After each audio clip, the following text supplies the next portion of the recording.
ইরানে বিধ্বস্ত মার্কিন যুদ্ধ বিমানের এক পাইলটকে উদ্ধারের গোপন খবর সংবাদ মাধ্যমে ফাঁস হওয়ার পর এবার কঠোর অবস্থান নিয়েছেন যুক্তরাষ্ট্রের প্রেসিডেন্ট ডোনাল্ড ট্রাম্প।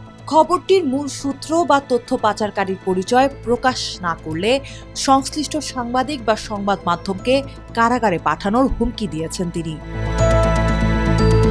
গত শুক্রবার ইরানে একটি মার্কিন যুদ্ধবিমান ভূপাতিত হয়। বিমানে থাকা দুই পাইলটের একজনকে সফলভাবে উদ্ধার করার পরপরই New York Times, CBS News ও এক্সিওসের মতো শীর্ষ গণমাধ্যমগুলো সংবাদটি প্রকাশ করে দেয়।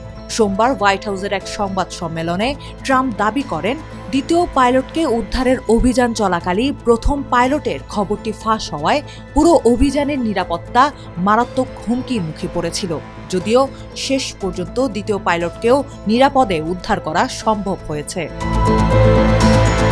ক্ষুব্ধ ট্রাম্প বলেন, আমরা প্রথম পাইলটকে উদ্ধারের বিষয়ে 1 ঘন্টা কোনো কথা বলিনি, কিন্তু কেউ একজন তথ্যটি ফাঁস করে দিয়েছে। আমরা সেই তথ্য পাচারকারীকে খুঁজছি। তিনি আরও বলেন, যে মিডিয়া কোম্পানি এটি প্রকাশ করেছে আমরা তাদের কাছে গিয়ে বলবো জাতীয় নিরাপত্তার স্বার্থে তথ্যদাতার নাম প্রকাশ করুন, নতুবা জেলে যেতে হবে।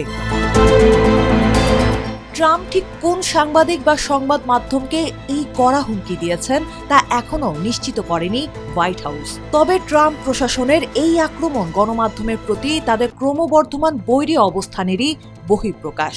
সাম্প্রতিক সময়ে ট্রাম্প ব্যক্তিগত ও প্রকাশ্যে অভিযোগ করেছেন যে যুক্তরাষ্ট্র ইসরায়েল বনাম ইরান যুদ্ধ নিয়ে মার্কিন গণমাধ্যমের খবরগুলো অতিরিক্ত নেতিবাচক।